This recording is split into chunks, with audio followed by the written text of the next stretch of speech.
बिहारी की अगली व्याख्या देखिए। लखी गुरुजन बीच कमल सो, शीश छुआयो श्याम, हरि सन्मुख कर आर सी ही लगाई बाम।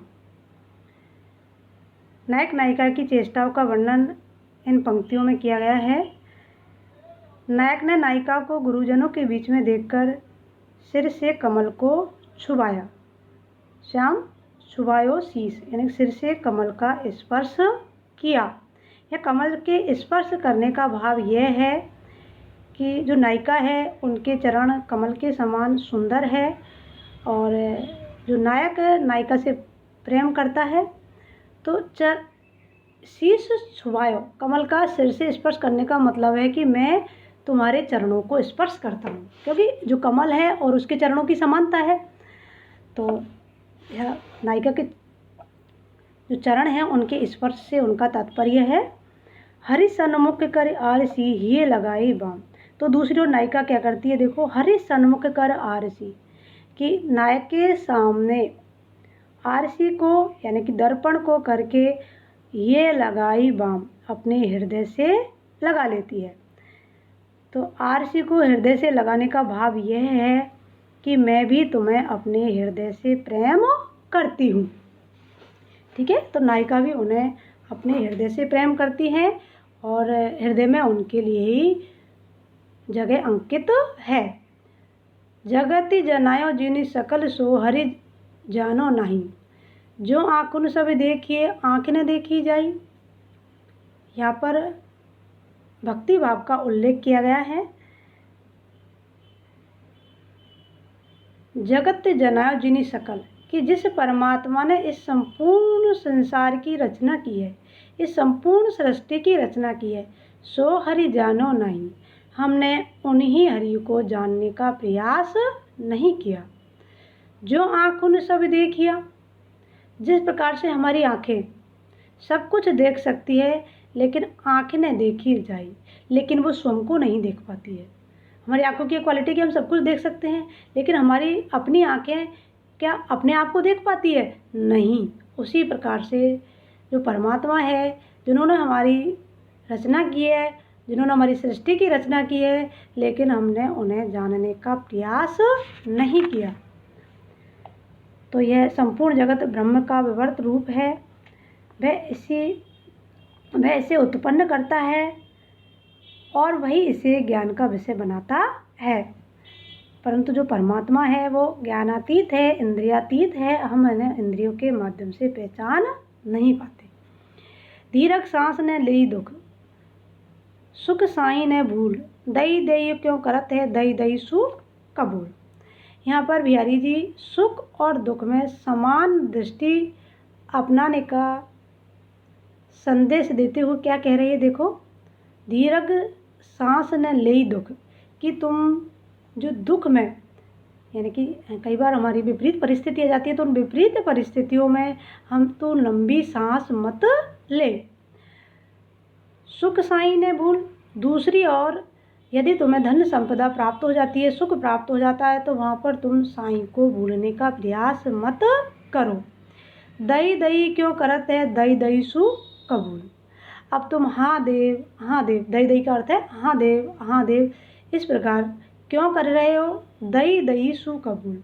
ईश्वर ने तुम्हारे कर्मों के प्रति या कर्मों के परिणाम स्वरूप जो कुछ प्रदान किया है उसे तुम स्वीकार करो। कबूल का अर्थ होता है स्वीकार करना, कि विधाता ने तुम्हें जो दिया है उसे ईश्वरीय कृपा मानकर तुम उसे सहर्ष स्वीकार करो, क्योंकि ईश्वर हमें वही प्रदान करता है जो उन्हें प्रिय होता है। वह हमें वह नहीं देता जो हमें प्रिय होता है, उसकी नज़र में जो सही होता है वही हमें वह प्रदान करते हैं। और समस्त सृष्टि के जो नियंता है वो ईश्वर है, वो हमें जिस रूप में रखते हैं हमें उसी रूप में रहना चाहिए और उसे स्वीकार करना चाहिए। बैठी रही अति सघन वन, बैठी सघन तन माई, देख दोपहरी जेठ की छाया चाहती छाई। इन पंक्तियों में प्रकृति का वर्णन किया गया है और प्रकृति में भी ज्येष्ठ मास की जो कड़कती हुई धूप है उस धूप का उल्लेख किया गया है कि उस धूप में ऐसा लगता है कि छाया भी और अत्यधिक छाया की इच्छा कर रही है। देखो, बैठी रही अति सघन वन। कि ज्येष्ठ मास की दोपहरी की प्रचंडता को देखकर छाया चाहती छाई, छाया भी क्या चाहने लग गई, छाया मांगने लगी, अर्थात छाया भी छाया की इच्छा करने लगी। यही कारण है कि वृक्षों की छाया भी देख दोपहरी जेठ की, कि दोपहरी की जेठ की दोपहरी को देखकर जो वृक्षों की छाया है वह भी अपने तन रूपी भवन में आकर के सिमट गई हो। किस में आकर सिमट गई हो, सदन तन माही, कि वह भी अपने तन रूपी भवन में आकर के सिमट गई हो। देख दोपहरी जेठ की छाया चाहती छाई। इस प्रकार से ज्येष्ठ मास की जो प्रचंड धूप है उसके देखकर जो छाया है वह भी ऐसा लगता है मानो और अत्यधिक छाया की इच्छा कर रही हो। कागज पर लिखत ने बनत है, कहते संदेश लजात, कहो सब तेरो हियो मेरे हिये की बात। तो यहाँ एक नायिका की भय वेदना का वर्णन किया गया है। यहाँ प्रोसित पति का, नायिका कई प्रकार की होती है लेकिन यहाँ जिस नायिका का वर्णन है वह प्रोसित पति का नायिका है। देखो वो क्या कह रही है, कागज पर लिखत ने बनत है, कि मुझसे कागज पर लिखते हुए नहीं बनता है, कि मैं मेरी वेदना को इस कागज पर अंकित नहीं कर सकती। मेरी जो वेदना है, मेरा जो भय है, मेरा जो वियोग है उसका वर्णन करना कठिन है। कहो संदेश लजात, और मेरी व्यथा को दूसरे से कहने पर मुझे लज्जा आती है, अतः लज्जा के कारण मैं अपने संदेश को किसी से कह भी नहीं पाती हूँ। कहो सब तेरो हियो मेरे हिये की बात, कि तुम्हारे हृदय में जो भाव है वही भाव मेरे हृदय में है, इसलिए तुम्हारा हृदय ही मेरे हृदय की सब बात कह देगा। कहने का मतलब यह है कि तुम्हें मेरी जो वेदना है उसकी अनुभूति अपने हृदय में अनुभूत करने पर हो जाएगी। तो इस प्रकार जो नायिका है उसकी व्याकुलता का चित्रण इन पंक्तियों में बिहारी जी ने किया है। अगली है, बंधु भये का दीन के को तारो रघुराई, टूटे टूटे भ्रत हो झूठे वृद्ध कहाई। इन पंक्तियों में भक्ति भाव की अभिव्यंजना हुई है। तो ईश्वर को उपालंब देते हुए क्या कह रहे हैं, देखो, बंधु भये का दीन के, हे रघुराई तुम आज तक किस दीन के, किस गरीब के बंधु बने हो। को तारो रघुराई, को तारो, और किसका तुमने उद्धार किया है, क्योंकि तुम पतित पावन कहलाते हो, पतितों का उद्धार करने वाले कहलाते हो। लेकिन मुझे ये बतलाओ कि आज तक तुमने किसका उद्धार किया है। टूटे टूटे व्रत हो झूठे वृद्ध कहाई, तुम तो दीन बंधु और पतित तारण का झूठा यश लेकर घूम रहे हो। झूठे वृद्ध, वृद्ध का मतलब था यश, झूठा यश लेकर के घूम रहे हो। कहने का मतलब यह है कि ईश्वर के लिए कहा जाता है ना कि ईश्वर दीन बंधु है, दीनों का उद्धार करते हैं, लेकिन बिहारी जो पालंब देते हुए कहते हैं कि मैं सबसे बड़ा दुखी हूँ, तुमने मेरा उद्धार नहीं किया, इसलिए तुम्हारा जो दीन बंधु रूप है उस पर भी मुझे संदेह होने लगा है। जब जब बेसुध कीजिए तब तब सब सुधि जाई, आँखों आँखें लगी रहे आँखें लागत नहीं। तो यहाँ पर नायिका की व्याकुलता का ही चित्रण है, उनकी वेदना का किस प्रकार चित्रण किया गया देखिए। तो नायिका की क्या व्यवस्था है, उस व्यवस्था का उल्लेख करते हुए बिहारी जी कह रहे हैं, नायिका सखी से कहती है कि मैं जब जब बेसुध कीजिए, जब जब मैं प्रियतम का स्मरण करती हूँ, उनकी याद करती हूँ, तब तब सब सुधि जाही, तब तब मैं बेसुध हो जाती हूँ, अर्थात मेरी जो चेतना है वह विलुप्त हो जाती है और मैं अचेत हो जाती हूँ।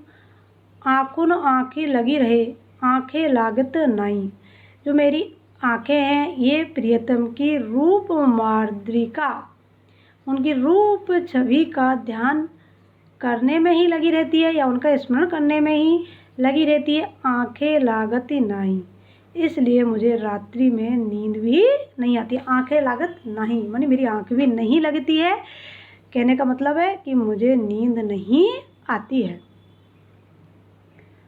अंग अंग नग जगमगत दीप सिकासी दे, दियो बढ़ायो बड़ो रहो बड़ो उजारो गे। तो यहाँ नायिका के सौंदर्य का अतिशयोक्तिपूर्ण वर्णन किया गया है।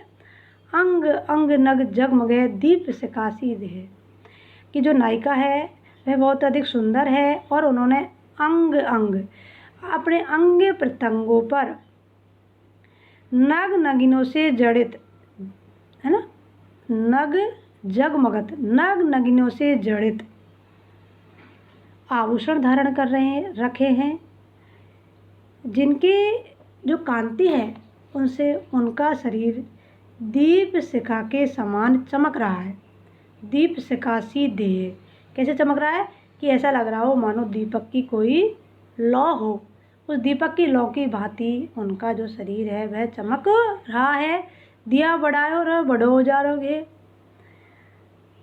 इस कारण घर में दीपक बुझा दिया गया है, फिर भी अत्यधिक बड़ो उजारोगे, गे मानी घर के अंदर फिर भी बड़ा उजाला हो रहा है। भाव यह है कि नायिका का जो सौंदर्य है या नायिका ने जो आभूषण धारण कर रहे हैं उनकी जो कांति है घर में फैली हुई है, और उस कांति से ही दीपक बुझा देने के बाद भी उजाला शेष है, और उसी उजाले की ओर संकेत यहाँ बिहारी जी ने किया है। धन्यवाद।